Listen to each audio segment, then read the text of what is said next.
My name is Ali, I'm a doctor and YouTuber. I'm Taymor, I'm a data scientist and writer. And you're listening to Not Overthinking, the weekly podcast where we think about happiness, creativity, and the human condition.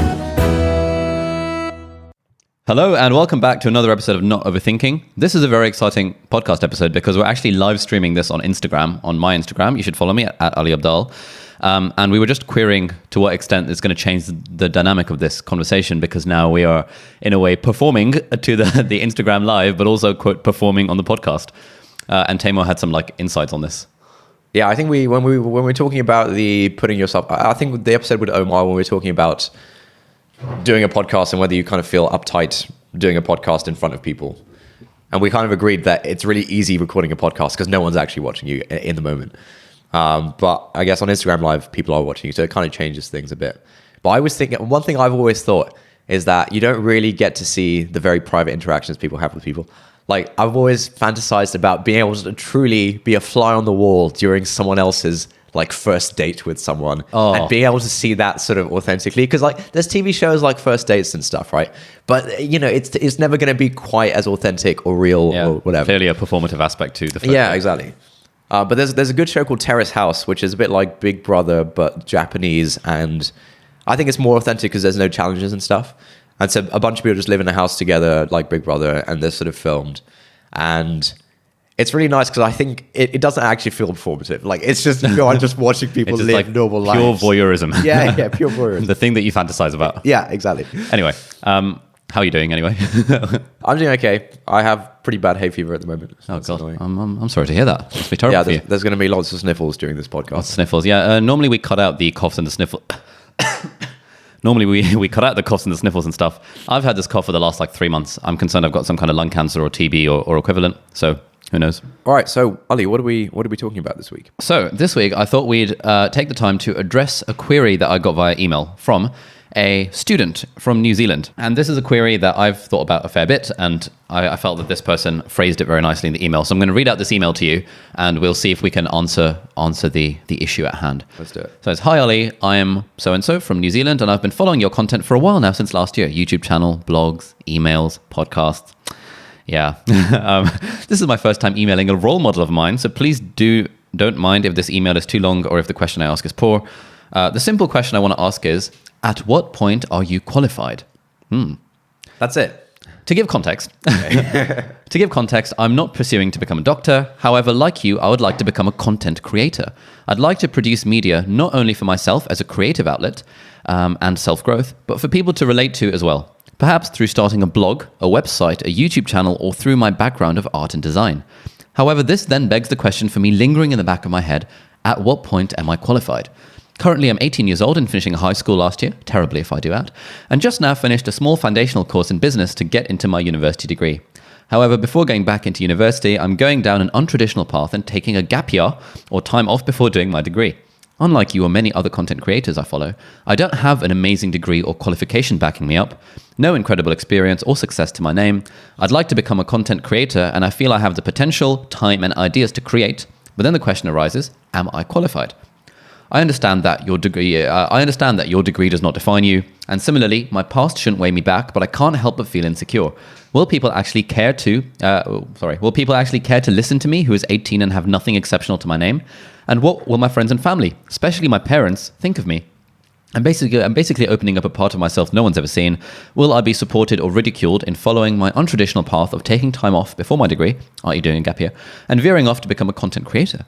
On a side note, I feel becoming a content creator or creating content will tremendously help me grow, and that's why I'm considering it. So again, I ask the question, at what point are you qualified?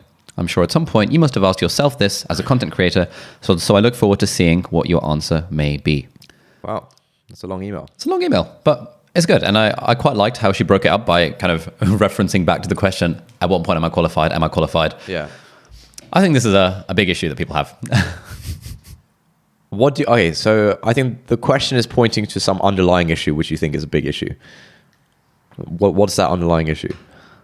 No, I don't think the question is pointing. I think just the question on the surface. The question is a big issue, because kind of going back to our initial, what was it, episode 2 or something, where we talked about the fear of getting started. Yeah. The fear of putting yourself out there. One of the major insecurities that I know people have, that I certainly used to have, is, oh, am I really qualified to comment on whatever I'm commenting on? Yeah.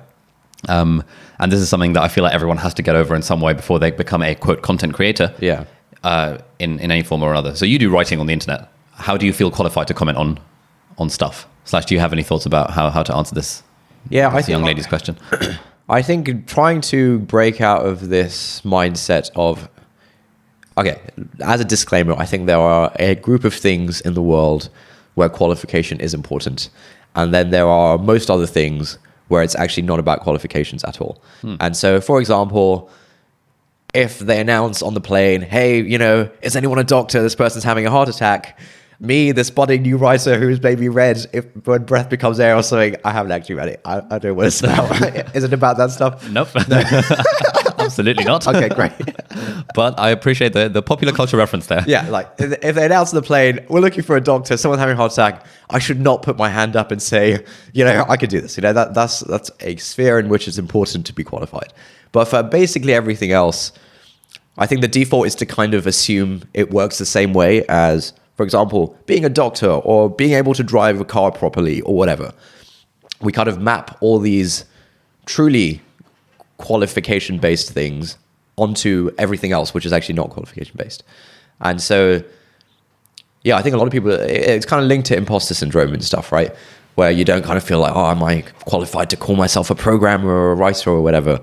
I think one of the... learning how to code, I think, has been really helpful for this. I'm sure you'll agree with this, that like, I don't know, we were sort of doing it when we were like 16 or something, and you kind of teach yourself this thing. And at that point, I remember before I started learning how to code, it always seemed to me to be something really hard. Like, oh man, I can't do that. I haven't like learned how to do that or like gone to school for that thing.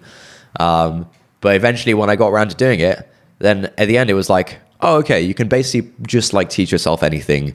And there's actually not really any difference between, whether I sat in my bedroom at 16 learning how to code or whether someone, went to a boot camp to do it or studied computer science to learn how to do it or whatever.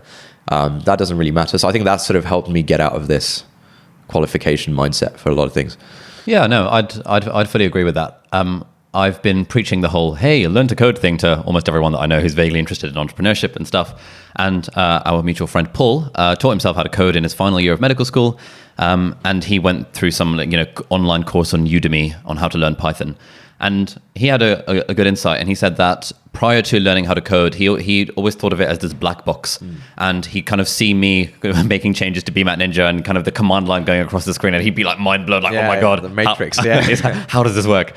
And then he started learning about it, and even though he went down the path of just following an online course, he then realized that, oh, actually, it's not too bad. It's just about learning a few concepts, stringing this and that together. And now, and then he learned it to the point that he was able to kind of build his own little website from on the side that was trying to offer services to Singaporean students, whatever. But the point is that as soon as you start exploring these seemingly black box ideas, you realize that actually it's not so bad. Yeah. So how does that tie into our question of am I qualified? It's kind of the thing about imposter syndrome in that. So, for example, we taught ourselves to code in like sort of early teen years. Would you have called yourself a programmer or a coder or a software developer? I probably wouldn't have done. No, I would have said I'm a guy who happens to know a bit of code and I can build a few small things on the side if I wanted to. Yeah, sure, but I think the qualification thing doesn't come into like, would you label yourself as this thing? But the fact that you've just like taught yourself this thing and now you have this new skill that you can make things with. I think once you do that with one thing once, and it's like, whoa, this is pretty much how the world works. And you could pretty much do this with anything. And that's what everyone else is doing. Yeah, I mean, that's very true. Even if you think about university, to be honest, there's teaching and stuff, but it's mostly teaching yourself that happens, right? Yeah, even in something like medicine, like where you would think that you need a qualification, it is mostly we mostly teach ourselves. Yeah. And people always complain at every single university in the world, oh, our teaching is not great. We don't get enough teaching. I wish we had more teaching. But everyone ultimately ends up teaching it to themselves for the most part. You just get that piece of paper at the end that shows you're legit and that you've passed the exams. And I think one of the great things about learning to code is that it, as you said, it does encourage that mentality of I can just teach myself anything. So like for you and me now, and for most people that we know, if you want to learn something, then you wouldn't think to, for example, leave a comment on a YouTube video being like, hey, Peter McKinnon, how did you learn to edit videos? I would just Google how to edit videos and find tutorials on YouTube Yeah, because yeah. it's just such a given that you can teach yourself literally whatever the hell you want on the internet. Yeah. And I sometimes even get taken aback when people say, "Hey, how did you learn coding? How did you learn to sing? How did you learn guitar?" I mean, I can see why you would say that because it's kind of useful to have someone who's at a level that you think is reasonable and the path that they followed. But my answer is always, I mean, I just Googled it and you find everything on WikiHow or on justinguitar.com or equivalent. Yeah, I think having the sort of teenage years with not too much structured time, just free to explore the internet was actually super valuable because, yeah, it basically consisted of like, oh, I wonder how to make a website. Let's learn that. Oh, I wonder like how cameras work. Let's like learn photography or whatever. So I wonder if that's different to people growing up in this generation in that when we were younger, the social media thing was less of a big deal than it currently is. Like you would chat to your friends on MSN Messenger or the later Windows Live Messenger and then later Facebook Messenger. But I felt that a lot of my time when I was in year 7, 8, 9 was unstructured time on the internet, exploring the internet, which I feel is just not a thing that people do these days. Yeah. Yeah. The internet is made up of like, you sort of live full. I think back then we were sort of living full time on the internet, but in like 2010, 2009, 2008, living full time on the internet did not look like all your friends are also on the internet all the time and you're with them on TikTok and Messenger and whatever. It looked like you're basically alone on the internet. A couple of your nerd friends are online as well somewhere. Yeah. And you're sort of hanging out with strangers on online forums for niche activities and things like that. And yeah, I wonder if that's sort of lost now that the internet is super structured. I wonder what like the next part, well, what's frontier of like random exploration that people can do as kids is.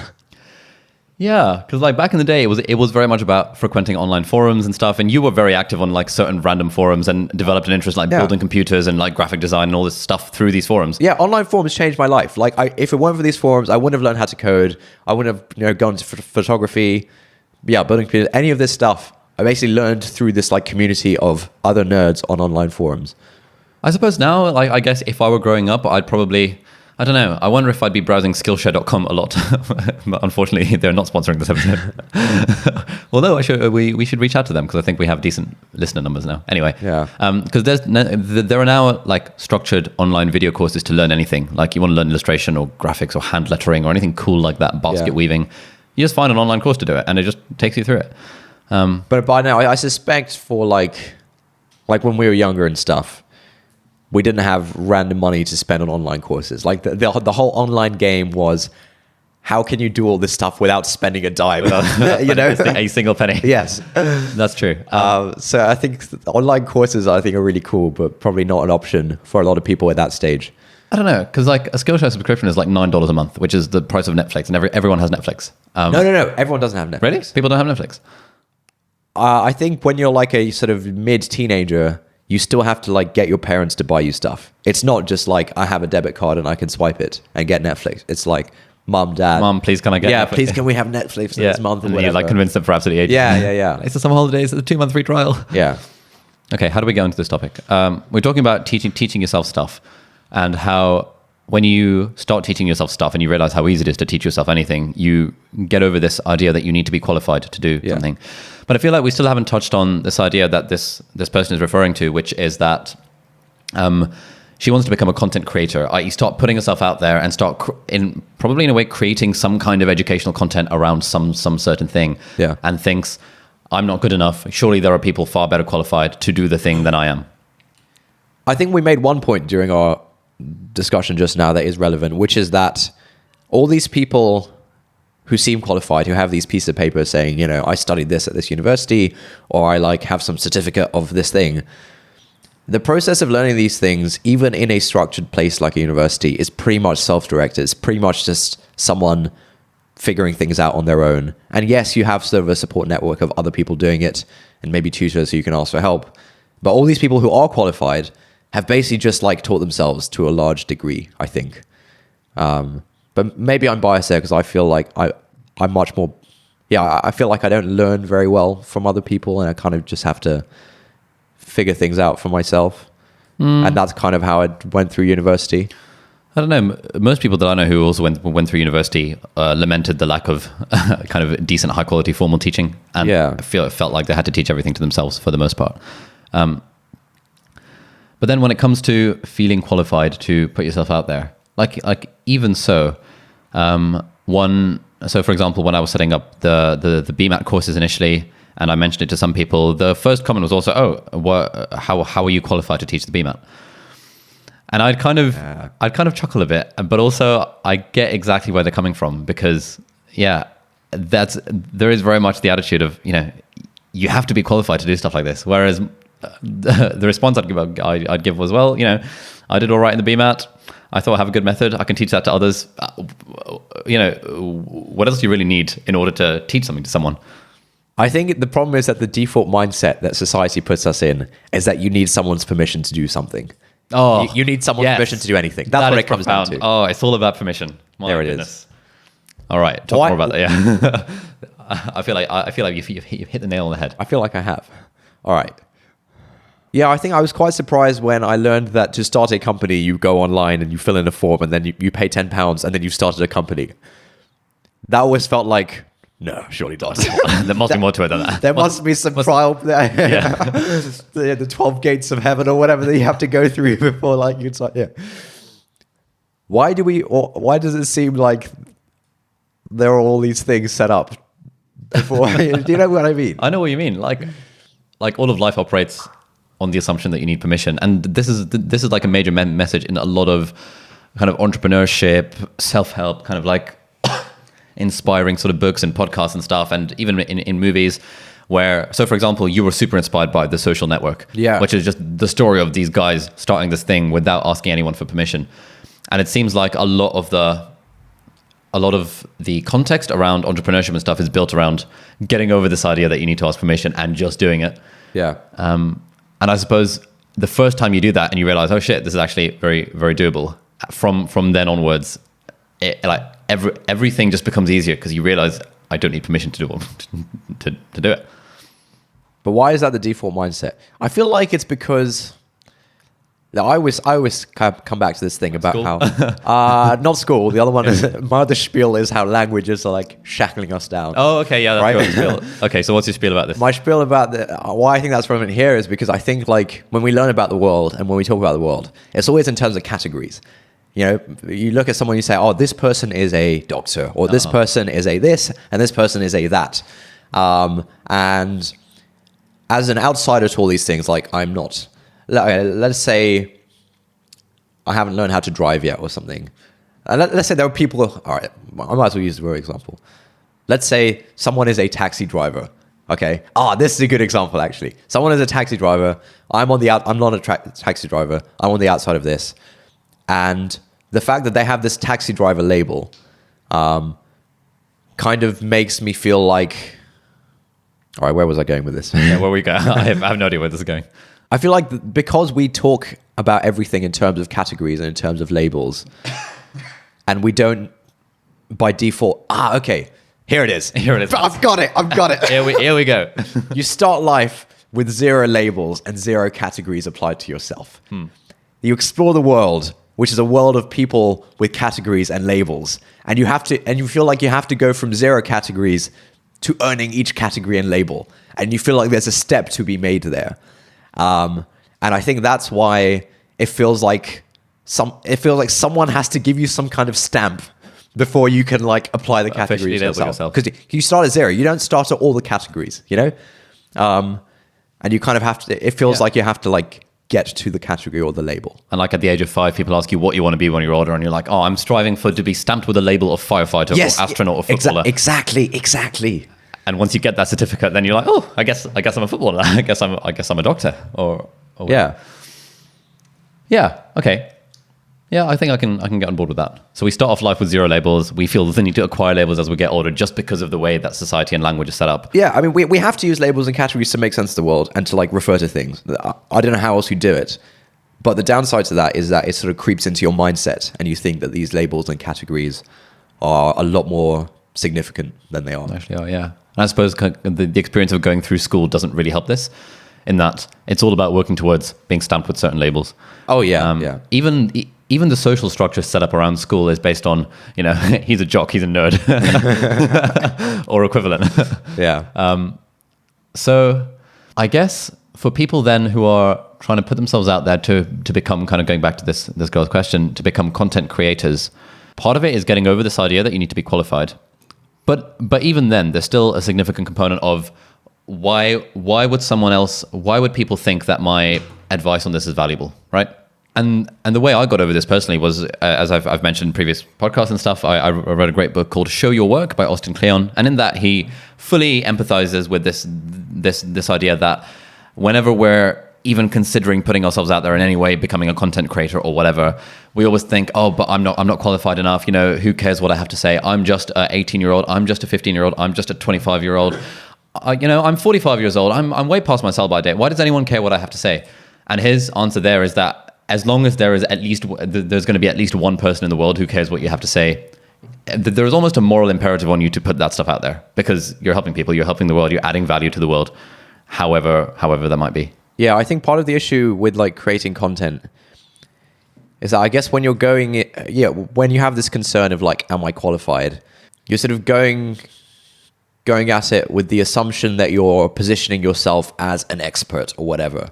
And I think because all the sort of like, I guess with newspapers and all this kind of stuff, the people who comment on things and who write these things are allegedly experts in these things. And so it feels like if you have some thoughts on something and you want to put them out there, it means you think you're an expert or you're trying to claim to be an expert. Yeah. Because I think that's the standard model of like old media.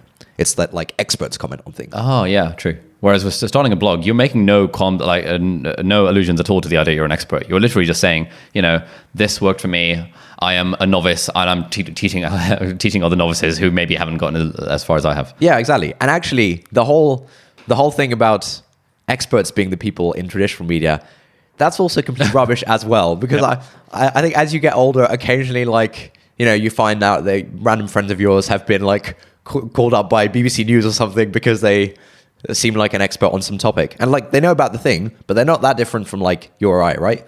And actually, one of the blog posts I wrote last year, I wrote a blog post about the technology that powers airline ticketing systems. It's actually really interesting. I think you've read it. Super interesting. Yeah.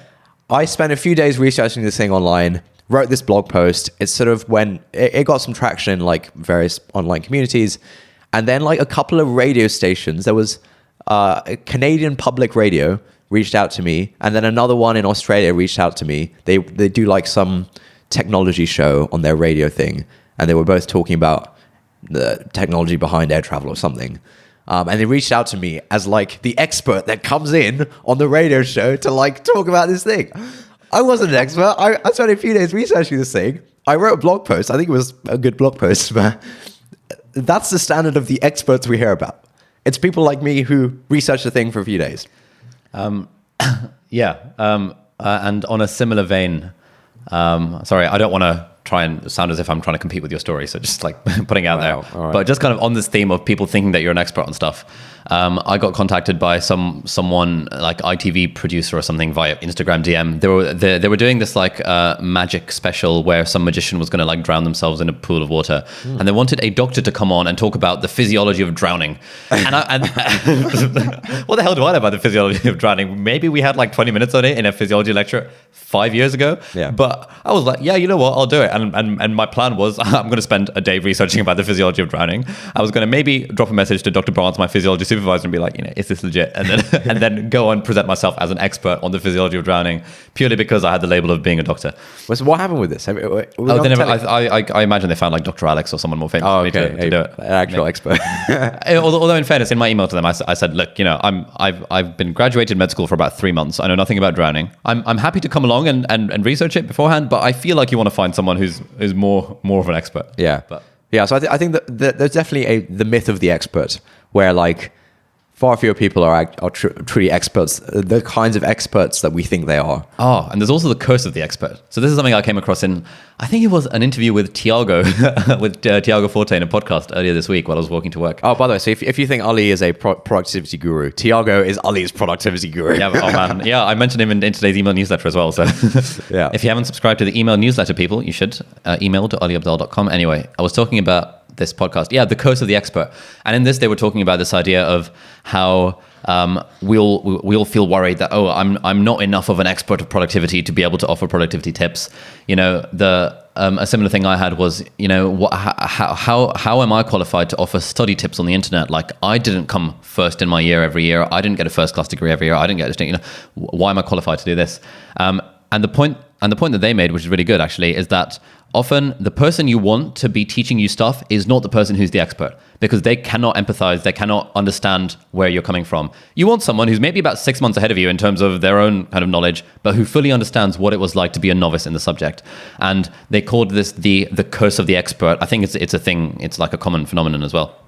And just kind of explaining that when you have that mindset, that being an expert is like actively bad when you're trying to teach someone stuff who is a complete novice. You'd rather be an amateur rather than an expert.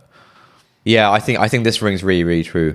I think that, yeah, there's like a weird point where, I guess when it comes to more academic things like maths and stuff, where I think there's a huge divide between when you get it and when you don't get it. And it's very hard. I think very few people can actually bridge the divide. And so I used to do like some maths tutoring when I was in school, just for a bit of money on the side. And I found that I was pretty good at tutoring people who already got it. All right. Yeah. I was great at that. Yeah. But I found it very hard to tutor kids who were like really, really struggling. And I could never quite understand why they weren't getting it. Yeah, I was explaining it to them. Yeah, I was like, it's not hard. What's going on? Yeah. I would like say this thing, okay, do you get this? This is like, yeah, I get that. And then follow on from that. And at some point they'd just get lost. And then when I got to university, and I, you know. And you were the guy who didn't get it then. Yes, exactly. That made me empathize with them so much because I didn't get it. And I also couldn't really explain why I didn't get it to the people that got it. So like my friends would be like, okay, right, do you get this thing? I'm like, yeah, I think so. And like at all the points where they'd ask me like, do you understand this thing? I'd be like, yeah, that makes sense. But for some reason in their head, all of these individual things combined to form an understanding. And in my head, they just didn't. So I think expertise is not necessarily what you want when you're learning stuff. Yeah, and I think we've all had that experience of, like, for example, the eminent professor at the university who's got their title of professor because of their research output rather than their teaching experience. They do a lecture, and unless they have been active, unless they just happen to be a really good public speaker, chances are that lecture is going to be really, really boring because, you know, they're a professor. They spend their life doing research. They don't spend their life doing public speaking and, you know, actively teaching. And so often, like, I found that when we had our own supervisions, like when it comes to going to places like Oxford and Cambridge, one of the things that people peddle is, oh, you get these one-to-one supervisions with world-leading experts in your field. And yeah, they were all right. But honestly, I found that I learned so much more when it was someone who was 2 years above me teaching me the same thing. Like my neuro supervisions with Venetia, who was a 6th-year medic when I was a 4th-year medic, was so good. Whereas, you know, a neurosurgeon consultant or a neuroscience consultant just wouldn't have been able to teach me on that same level. And that's why I think going back to this idea of when am I qualified, you actually don't need to be qualified, and you maybe shouldn't be qualified if you're trying to, if you're teaching stuff on the internet in which you're making it clear that you are a novice. And actually, in another podcast I was listening to, it was an interview with Tim Urban, who's the guy behind Wait But Why, a really popular blog. And his whole spiel is that he does these kind of in-depth deep dives into things like explaining Elon Musk's, you know, SpaceX, explaining Neuralink, and explaining these complicated topics in ways that people can understand. And his thing is like, yeah, I'm not an expert, but he starts off at, let's say, kind of level 4 about knowing about a topic that, you know, I vaguely can read the headlines. I understand that SpaceX is a company that they're trying to do space exploration and stuff.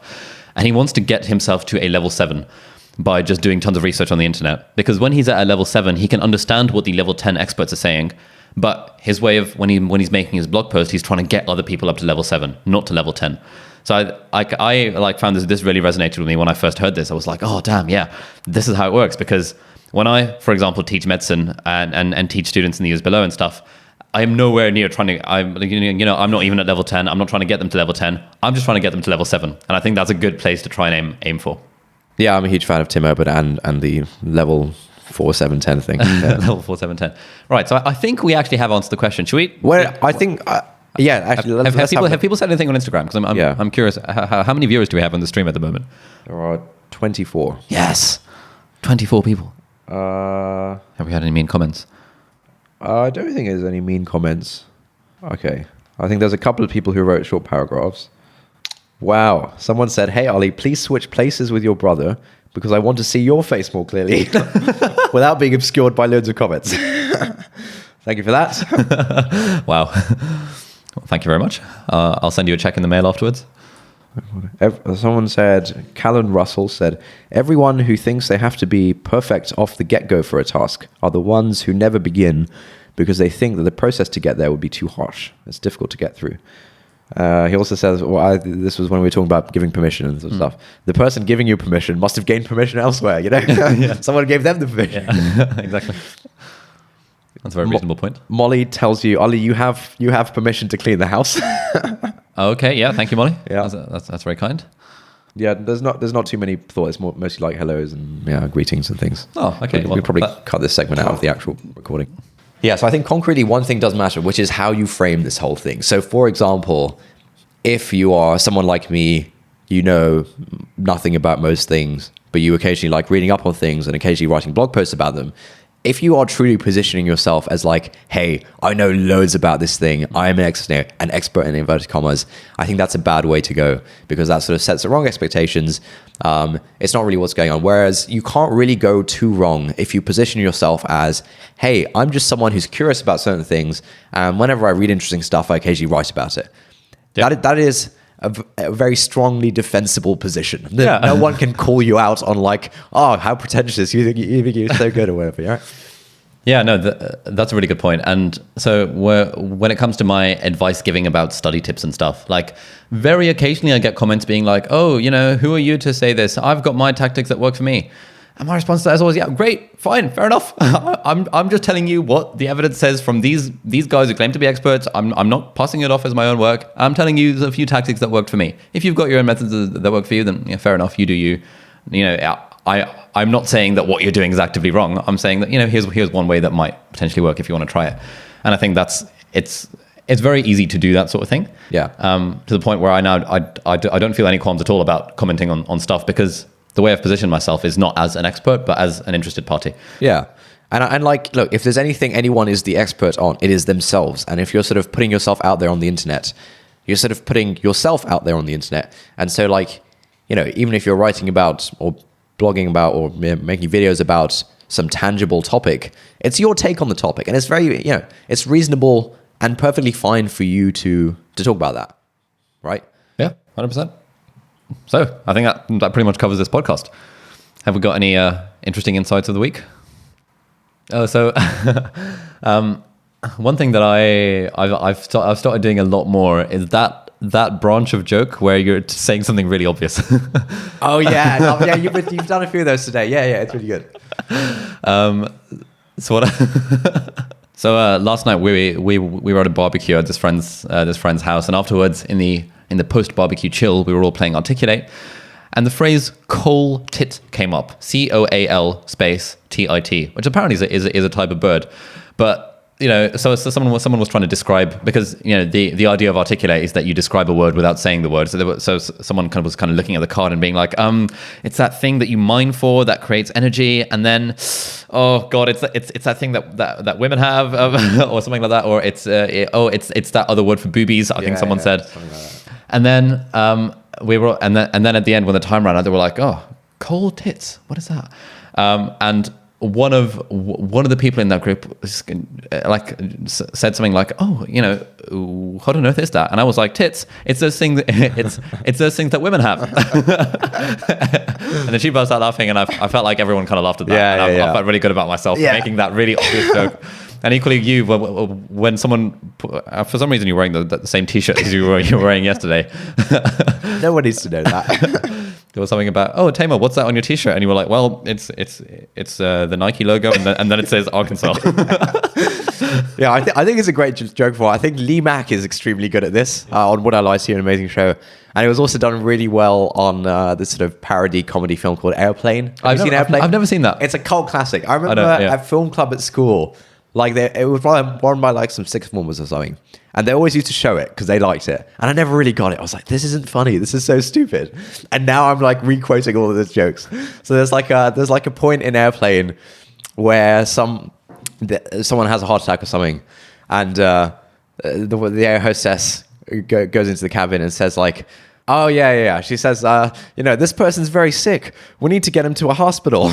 And then someone else is like, a hospital? What is it? And then she says, it's a place where you take sick people. But that's not important right now. Oh, yeah. Classic scenes, And yeah. There's another one where it's like, something's gone wrong in the cockpit. And they're like, the cockpit? What is it? Oh, it's the thing in the front of the plane. But that's not important right now.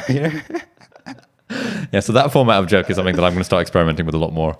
And like I found that even like in the last week, as soon as the opportunity has come up, I've been so excited that I just haven't taken the opportunity. She's like, and the words don't come out. But I think that's a good insight of the week to end on. Brilliant insight. So we talked a bit about this idea of when am I qualified? Our answer was, for most things in life, you actually don't need to be qualified. For a lot of things, you actually, being qualified, being an expert actively hinders you from being able to teach stuff. And ultimately, if you're framing yourself in the right way, if you're making it clear that, hey, look, I'm not an expert on this topic, I'm just interested, I taught myself how to basket weave and I'm going to teach you now if you're a novice as well, then, what's anyone going to do? It's all good. Yeah, that sounds pretty accurate. Cool. Thanks for listening and we'll see you in the next episode. Have a good week. Bye-bye.